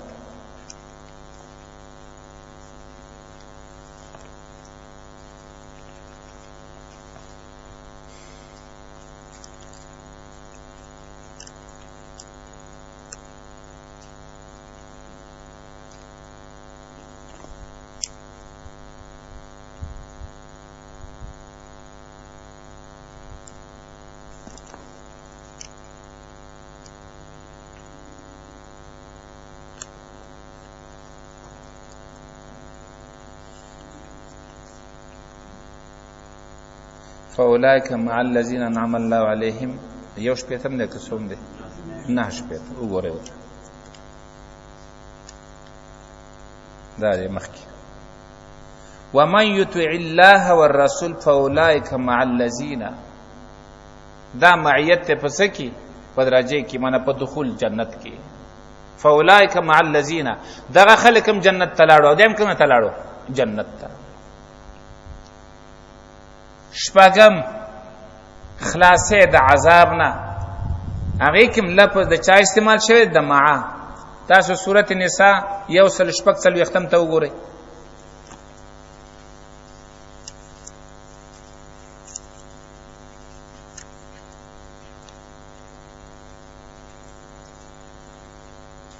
الا الذين تابوا ګوره مخکې وای ان المنافقین فی الدرک الاسفل من النار، دا به په کوم ځای کې وي؟ په لاندې طبقه د اور کې وي. الا الذين تابوا واصلحوا واعتصموا بالله واخلصوا دينهم لله فاولئك مع المؤمنين. دا به د عذاب نه په خلاصېدو کې د چا سره وي؟ ایمان والا اوسه. دا معیت په څه کې دی؟ په خلاصي کې د عذاب نه. هوم معنا هغه اتحاد او دارنګ یو ځایواله پکې ناستو کې. سورۃ النساء یو سلسل وختم وګورئ.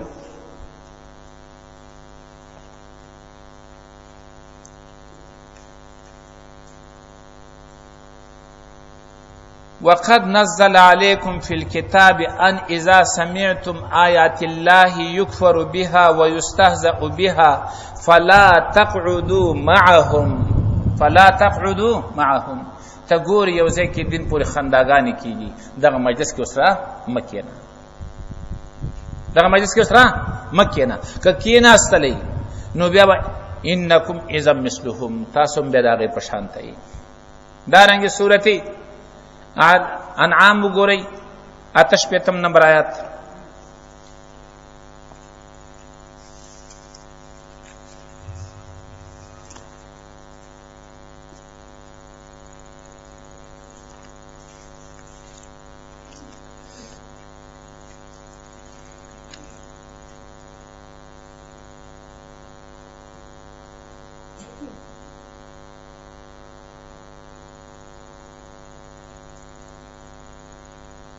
وإذا رأيت الذين يخوضون في آياتنا فأعرض عنهم حتى يخوضوا في حديث غيره وإما ينسينك الشيطان فلا تقعد بعد الذكرى مع القوم الظالمين. دغه ظالمانو په مجلس کې بیا مکه نه. دارنګي اشتراک په عذاب کې سورة اعراف وصل وختم وګورئ.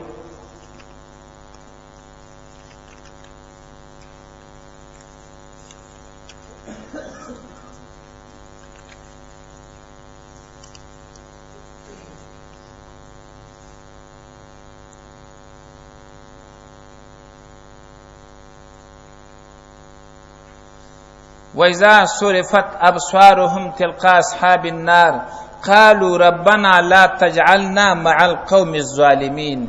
من سره په عذاب کې مرګري نه کې.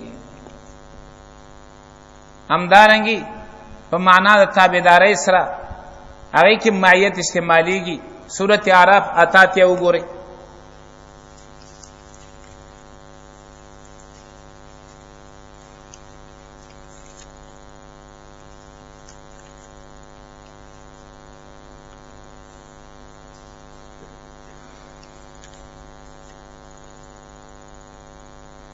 قال الملأ الذين استكبروا من قومه لنخرجنك يا شعيب والذين آمنوا معك. دارنګه سورته فتح نه هشتم کی بل مع په معنا د بعد باندې رستوالی باندې. سورته انشراح 5 نمبر آیات تاسو وګورئ.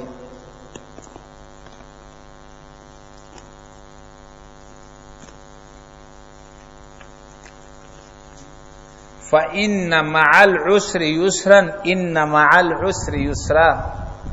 یقینا رسته د سختۍ نه سوي اسانتیا او یقینا رسته د سختۍ نه سوي اسانتیا وي. نو دلته معنا په معنا د بعد باندې د سختۍ نه رسته الله سره ولي راحت او خوشحالي راولي. دارنګه په معنا د لزوم باندې سورۃ یاسین 19 نمبر آیات وګورئ. دا یو لسم معنا د قرآن کریم کې. سورۃ یاسین آیات نمبر 19.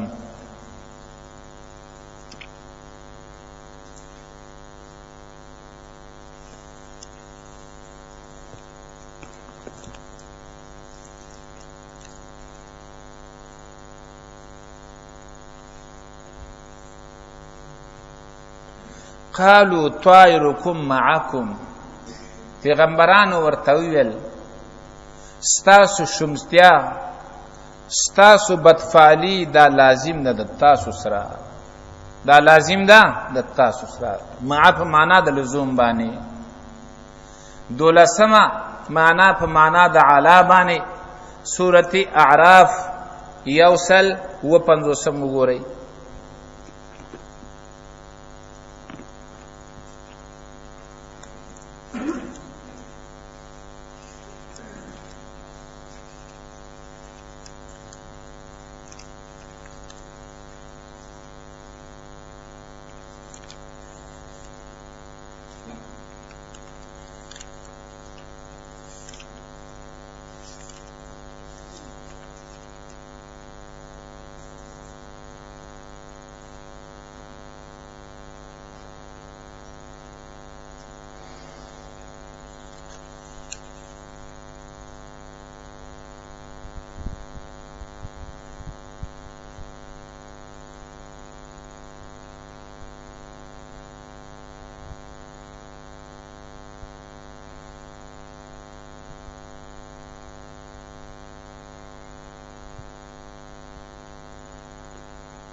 دادي واتبعوا النور الذي انزل معه.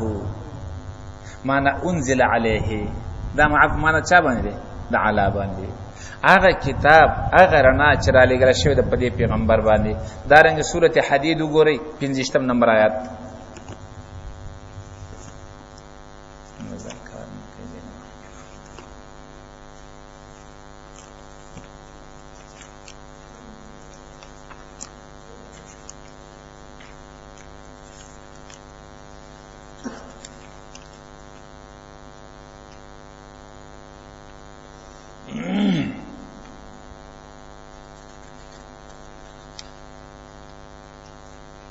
لقد ارسلنا رسلنا بالبينات وانزلنا معهم الكتاب. معنا وانزلنا عليهم الكتاب. ما په دې باندې سره لګل کتاب. دا معانی دي د مع قران کریم کې. نو الله رب عزت چوي چې وهو معهم اينما كانوا. داغه معنا هم داغه چې الله په اعتبار د چا سره علم او قدرت سره د دوی سره دی. او بیا د الله معیت د بندگانو سره دا دوه قسمه دي. یو په معنا عامه باندې، یو په معنا خاصه باندې. معنا عامه باندې تاسو وګورئ. معیت عامه چې ورته وایي مراد ته معیت په اعتبار د علم او د قدرت سره. لکه دا سورۃ حدید 4 نمبر آیت تاسو وګورئ.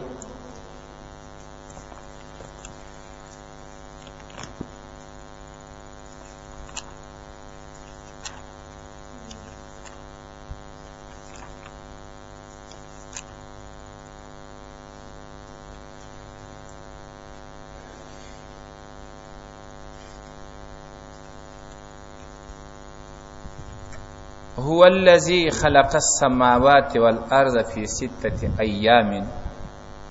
الله غزاد ته چې پیدا کړی د اسمانونو او ځمکه په مقدار شپږ ورځو کې.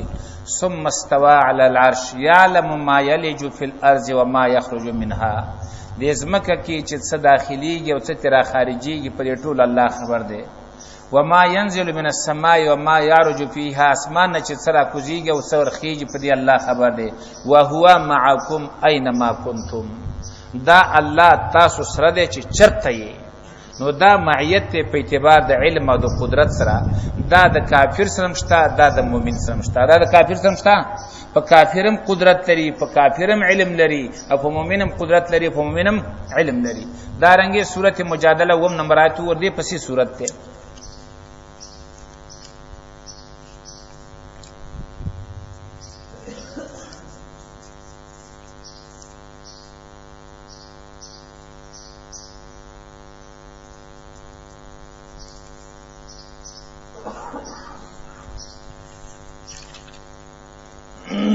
هم معهم اينما كانوا. الله فرمای الم تر ان الله يعلم ما في السماوات وما في الارض. ما يكون من نجوى ثلاثه. ما يكون من نجوى ثلاثه. ما يكون من نجوى ثلاثه. نکیږي کومه جرګه د درې کسانو الا هو رابعهم مگر الله څلورم وي د هغوی ولا خمسة نه د پنځو الا هو سادسهم مگر الله شپږم وي د هغوی ولا ادنى من ذلك ولا اکثر الا هو معهم اینما کانوا. نو دې ته وایي معیت عامه په اعتبار د علم او د قدرت سره، او هغه معیت مکانی ته نه دی مراد، ځکه که دا معیت مکانی ته واخلو نو چې دا تاسو را شو نو هلته څوک دی؟ د خلکو دې ته فکر نه وي. په قرآن کې داسې راغلي دي چې هغه د تاسو را شو نو هغه سره څوک دی؟ علم دی ورته د دې معیت نه په اعتبار د علم او د قدرت سره. دلته علم او قدرت شته او هلته علم او قدرت شته، ذات په لحاظ باندې فوق العرش دی. دویم دی معیت خاصه، هغه بیا صرف د ایمان والا سره دی، هغه د بل چا سره بیا نشته. لکه ان الله مع الصابرین ان الله مع المتقین، دا مع الصابرین مع المتقین د دینه مراد هغه معیت ته په اعتبار د نصرت سره، په اعتبار د محبت سره. د الله مینا د الله نصرت د چا سره؟ د ایمان والا سره. نو معیت عامه د کافر سره نشته، د مسلمان سره نشته. معیت خاصه صرف د تقوا والا او د صابرانو او د مؤمنانو سره دی. هغه عبارت ته د چانه د نصرت نه او د محبت نه. دلته چې دی وای انا معکم، دا معیت ته په اعتبار د عقیده سره، دا معیت ته په اعتبار د نصرت سره. موږ د تاسو سره ایمانه ده، زموږ او تاسو عقیده یو ده. موږ د تاسو سره موږ چې مرسته کوو تاسو به کوو، د مؤمنانو نه کوو. اگر که ناستالته یو همدغه وجه ده موږ چې کم کسان زموږ سره متعهدي کاغه د دنیا په هغه ګوټ کې وي خو هغه زموږ سره دی، وایي که نه وایي؟ وی هغه زمنګ سره دی. حال کې هغه امریکا کې ناشته، ته پاکستان کې ناشتي او ته هغه منګ سره دی. نو که چېرته د معیت معنا همیشه دا یو معنا وي چې اتحاد فی المکان او اتحاد فی الزمان، نو هغه امریکا کې دی دلته ناشته، ته څنګه به هغه منګ سره دی؟ یا ته څنګه به زه د هغه سره یم؟ معلومه ده اصل معیت ډېرې معنی لري. قرآن کې مختلف ترجمې دي، هر ځای ته به ګوري د هغه ځای مناسب معیت وتی اخلو. انا معکم انما نحن مستهزئون، الله یستهزئ بهم، دا د الله صفت ته خداغه د شان مناسب. زمن استهزاء زمن د شان مناسب، دا غوی استهزاء دا غوی د شان مناسب. ما یو ځل تاسو ته ویلي دي زه به ان شاء الله د درس نه وروسته 15 منټه 10 منټه زه به سارېږم، د چا سوالونه و که سوال کوي نو هغه وخت یې وکړي. درس کې دې ماته چټونه نه رالیږي او بیا بعضې داسې مسایل چې د هغې نه مسایل پیدا کېږي دا دې قطعا ماته نه رالیږي چې کله ما درس خلاص که نو پس د هغې نه بیا ماته چټونه رالیږي او که دغه کوئ. دا خیال ته راله. الله یستهزئ بهم، الله خندا کوي په دې پورې د خپل شان مناسب. ویمدهم، او زیاتی دوی لرا فی طغیانهم، په سرکشی او په نافرمانی د دوی کې. یعمهون، په داسې حال کې چې حیران متردد او پریشان دي. اولئک الذین اشتروا الضلالة بالهدى، دا هغه خلق دي چې وایخستلا گمراهی په مقابل د هدایت کې. قانون دا ده مدخول د با سمنوي،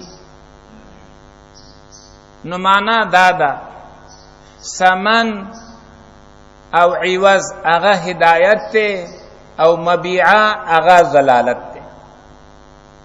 حالن کې د کافر سره هدایت کوم ځای دی؟ به څنګه الله وی اشتروا الضلاله بالهدى فما ربحت تجارتهم، گمراهی واخستل او هدایت ورکړو. هدایت کوم ځای کې دوی سره خبران پوه شول. د دې مختلفو طریقو سره تفاسیر او توجیه ذکر کړل. یو اشتراف معنا د غوروالي سره دی. الله انسان ته دواړه لارې خودلې دي. وهدیناه النجدین، سم لار مې مرته خودلې ده او غلطه لار مې مرته خودلې ده. چې دا سمه لار ده او دا کږه ده. نو اشتروا الضلاله غوره کړه ګمراهي بالهدى په مقابل د هدایت کې. هدایت یې وانخسته غوره نه کړ، ګمراهي غوره کړه. او دویم اشتروا الضلاله بالهدى، هدایت مختلف مرتبه ما تاسو ته ویلو. که نور هدایتونه نه فطری هدایت خو هر چاته ملاو شوی دی. حدیث کې راځي کل مولود یولدو علی فطرت الاسلام. نو هغه فطری هدایت ورکه د هغې په څه واخسته؟ ګمراهي. بیا د ګمراهۍ مقصد څه دی؟ تفاسیر وایي انتقلوا من الهدایه الى الضلاله، روان شو د هدایت نه څه ته؟ ګمراهۍ ته. ومن الطاعة الى المعصیه، او د تابعدارۍ نه څه ته روان شو؟ معصیت ته.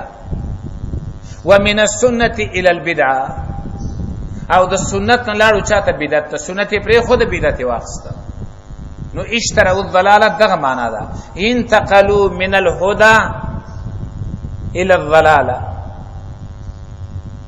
انتقلوا من الايمان الى الكفر، انتقلوا من الطاعه الى المعصيه، انتقلوا من السنه الى البدعه. دا معنا دلته مراد ده. فما ربحت تجارتهم، د ربح نسبت تجارت ته وکړه ځکه دا سبب دی د ربح. معنا مجازي ده، اصل د څه دی؟ فما ربحوا فی تجارتهم، دی په دې خپل تجارت کې څه ګټه ونه کړله. وما كانوا مهتدين، او نه دي دوی هدایت مندونکي. اوس اخر کې الله رب العزت دو مثالونه بیانوي. یو مثلهم او بل او کصیب من السماء. مثال کی حکمت څه ده او دا مثال فائدې څه دي او په مثال پوهېدل څه حیثیت لري. دا درې وړه خبرې. مثال کی تقریب المعقول الى المحسوس، لویه ګټه پکې دا ده چې هغه معقول عقلي شی هغه تا ته داسې را مخامخ کي لکه ته چې ورته په سترګو ګوري. تقریب المعقول الى المحسوس، رانږدې کول د عقلي سیز هغه محسوس سیز ته. پلانکې به څنګه لکه داسې، هغه پلانکې ستا په عقل کې و چې که داسې دې ورته وکړه نو هغه دې رانږدې که د معقول نه چاته محسوس ده. یو فائدہ پکې دا ده. دویم همدا سورت بقره 25 نمبر آیت تاسو وګورئ، دلته فائدہ الله بیانوي.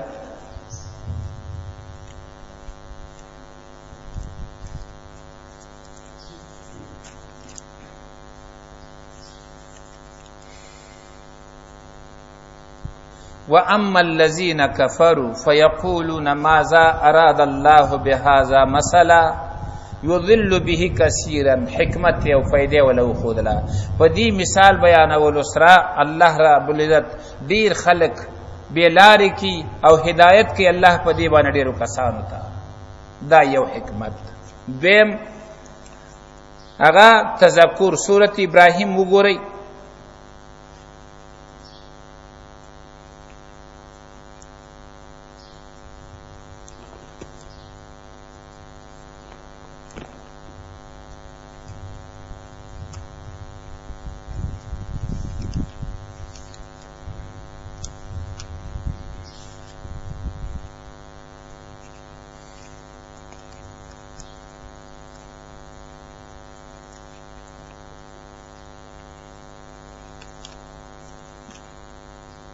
مثل كلمة طيبة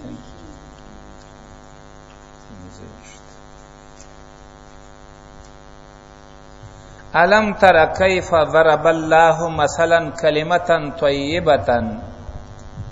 آخر کې وی ويضرب الله الأمثال للناس لعلهم يتذكرون. د مثال د بیانولو مقصد څه شو؟ نصیحت قبلول. همدارنګي بل فائدہ هغه فکر کول، سوچ کول. سورۃ حشر 21 نمبر آیات ته وګورئ.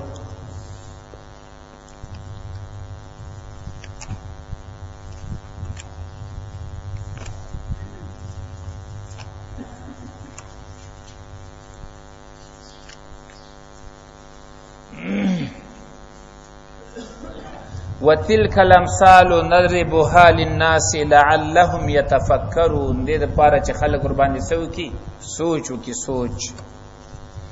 همدارنګي په مثال باندې فویدون کې هغه عالم دی. سورۃ عنکبوت وګورئ.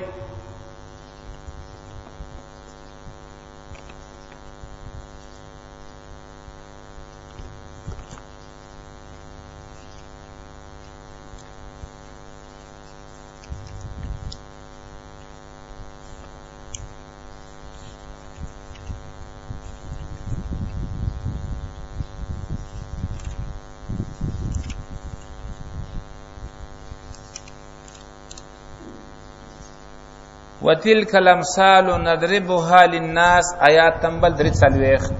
وما يعقلها الا العالمون. په مثال باندې صرف عالمان پوهیږي، بل څوک په مثال باندې نه پوهیږي. مثلهم كمثل الذي استوقد نارا. دی آیتون ته لږ سوچ کوئ. قرآن کریم کی تقریبا 45 مثالونه الله پیش کړي دي، او په بل قول باندې 52 مثالونه الله پیش کړي دي. د مثال فائدې هغه بیان شو. خدلته الله رب العزت 2 مثال بیان کړي. یو مثلهم او بل او کصیب.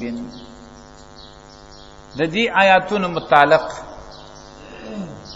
مفسرین علما په 2 ډلو تقسیم شوي دي. یو ډله وایي دا اول مثال دی د منافقانو، دویم مثال دی د کافرو.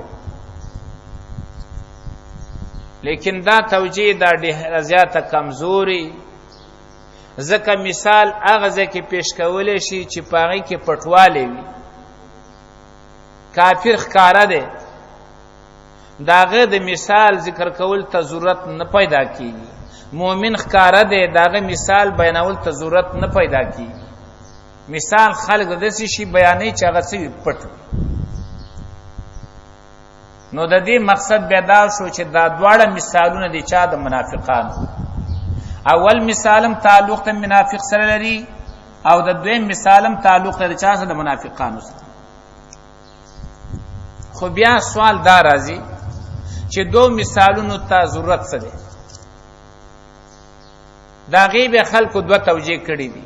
یو دا که ستاسو خیلی الله رب العزت رستنی مثال کې وای او کصیبین، او راوړی دی. او علما وای و او لاحد الامرین، او د یو د 2 کارون د پاره راځي. نو معنا دا ده چې دلته او د تخییر د پاره د ستا خوخه چې د منافق مثال په مخکینی بیانې او که پرستنی بیانې به خو هیڅ مشکل نشته. و او لاحد الامرین، او د تخییر د پاره دي. تعالی واک د ستا اختیار دی. که د منافق مثال په ډومبني پیش کړي او که پرستنی پیش کړي، تا ته اختیار دی، بیا کې مشکل نشته. دویمه توجیه بل شانتي کوي، هغه دا دواړه مثالونه دي څه دپاره؟ د منافقانو دپاره. خو یو مثال دی د منافق د هدایت د ضلالت، او بلی مثال دی د چا د یری او د بی امنۍ. منافقانو هدایت د لاسه ورک، نو گمراهی واخستله. امن د لاسه ورک، نو یری واخستله. نو اولی مثال دی د چا د گمراهی، دویمی مثال دی د چا د یری. او دا توجیه حافظ ابن کثیر کړی دا، او ښه توجیه ده. درېمه طریقه دا بیانې چې منافقان دوه قسم دي. یو هغه دي چې په خوله باندې اظهار وکړه د چا د ایمان، په هغې باندې لږې غونډې ګټه ترلاسه کړې، خو بیا وروسته د خولې د ایمان نه څه وکړه؟ انکار. او یو هغه دی چې په خوله اقرار د ایمان کړی دی، دننه کافر دی، لیکن په دې د خولې په اقرار باندې لا تر اوسه پورې همداسې پاتې دی. نو دوه مثالونه په دې وجه راغلي چې منافقان دوه ډلې دي. یو دي صرف اقرار یې وکړ، څه وخت دپاره لږې ګټې ترلاسه کړې، بیا بېرته څه شو؟ کفر یې ښکاره کړ. او دویم هغه ډله ده چې ایمان یې ښکاره کړ، خو بیرته د خولې کفر یې هم نه دی کړی، همدغسې په منافقت باندې تر اخره پورې پاتې دي. نو یو د یو قسم منافق مثال شو، بل د بل قسم. تطبیق د مثال څنګه کیږي؟ اول مثال ته ګورئ. مثلهم، مثال د دې منافقانو، کمثل الذي، پشان د مثال د هغې کس دی، استوقد نارا چې بلې که اور، فلما ذات ما حوله، کله چې رڼا وکړه دې اور چاپیره د دې بلونکې نه، ضمیر راجع د الذي ته، ذهب الله بنورهم، بوتله الله رڼا د دوی نه، وترکهم، پرېښود دوی لره فی ظلمات، په تیارو کې لا یبصرون، چې څه نه ویني. نو د دې تطبیق علماو په دوه طریقو باندې کړی دی. یو دا چې په دې آیات کې څه ټکي حذف شوي دي او دا ذکر شوي ټکي په هغې باندې دلایل دي. نو هغوی دا داسې لګوي، مثلک و مثلهم، مثلک و مثلهم، ای پیغمبره او ای دعوت کوونکی د توحید، ستا مثال او د دغسې د منافقانو مثال، کمثل الذي استوقد نارا، په شان د مثال د هغې سړي دی استوقد نارا چې اور یې بل کړ، وهناک رجال قاعدون، او هلته څه خلک ناست دي. نو ګورئ، یو طرف ته مثلک حذف شو، دلیل فی الذي استوقد دی،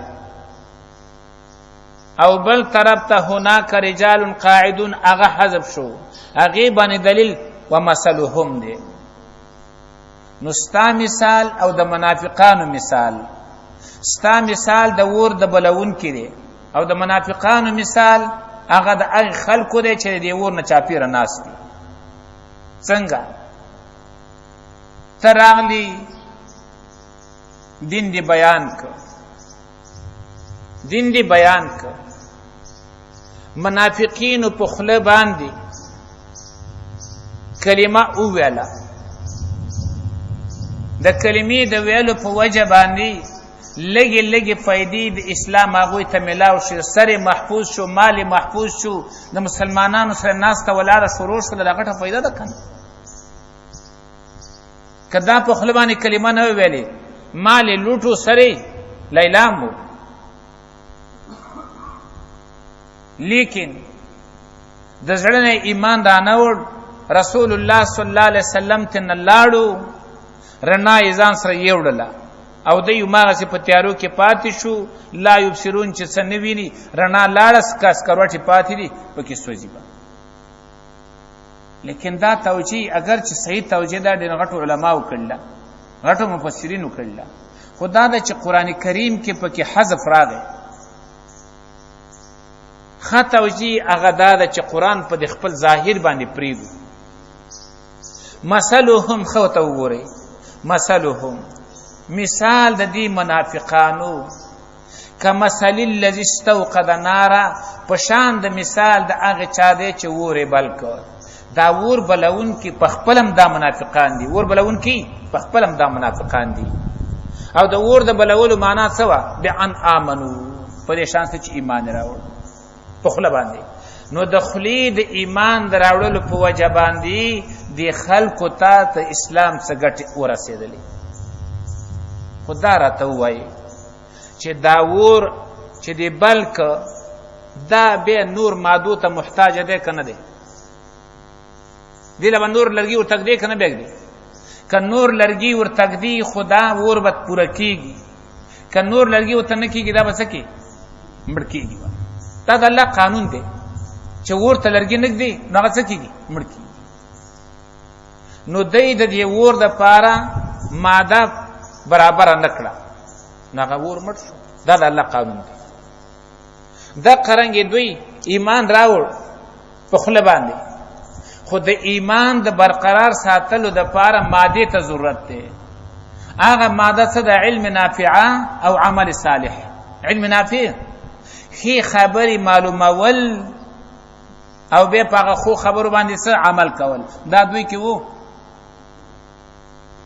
ذهب الله بنورهم وتركهم في ظلمات لا يبصرون دا اسانه توجیه هم ده او قران کریم په خپل ظاهر باندې شو پاتې شو استوقد النار فلما ذاق ما حوله هر کله چې رڼا وکړه دغه ور چاپیره دنه ذهب الله بنورهم بوت له الله رڼا د دین او ترکهم فی ظلمات لا یبصرون او پرې خو دوی لر په تیارو کې چې سنوي ویني ثم بكم دا تتمیم دی اتمام دی د مثال اول کانه دی ګونګیان دی لاندې دی دوی نه واپس کی د خپل کفر نه او کسیبن یا مثال د دې منافقانو اول مثال د غید زلالت او د حیرانتیا او دا دویم مثال د چا د بی امنی او د خوف یا حال د دوی په شان ته د حال د خاوندانو د ډیر باران چې وی دا باران من السماء د برنا فيه ظلمات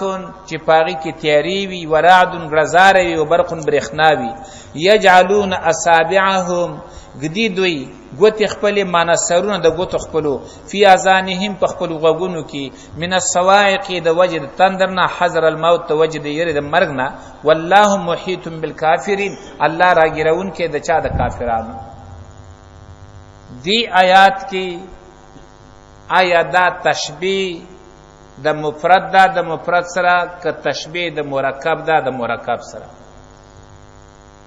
تشبیه د مفرد سره معنا دا ده چې د هر لفظ د پاره خپل مشابه پیدا کو هر لفظ د پاره خپل مشابه پیدا کو دلته الله فرمای کسیبن من السماء پشان ته د صاحب د باران چې دا باران وی د سنا د اسباب نو د باران سره تشبیه ورکړه د قران باران د کوم ځنه ده قران د کوم نه راغله ده فيه ظلمات په باران کې تیاری وی قران کې بیان ده د کفر په باران کې غړزارې وی قران کریم کې وعد او وعید ده باران کې برېښناوي قران کې بشارتونه دي یجعلون اصابعهم هغه باران راګر کړي سړې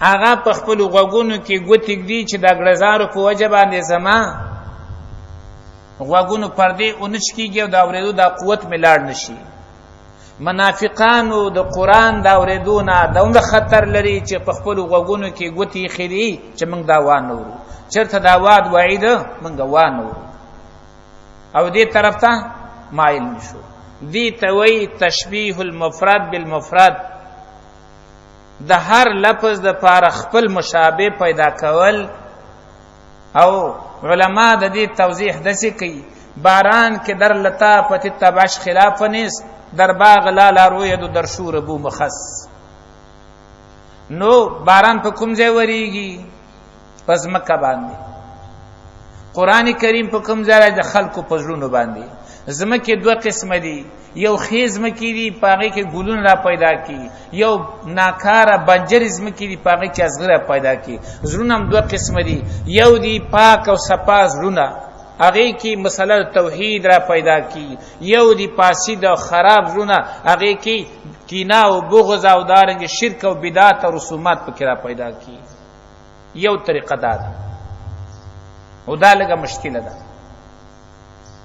دیم تشبیه د هيئت ته د هيئت سره او یا تشبیه د کول سره تشبیه د کل سره معنا دا ده د باران په اول کې زحمت وي، وروسته څه وي؟ رحمت وي.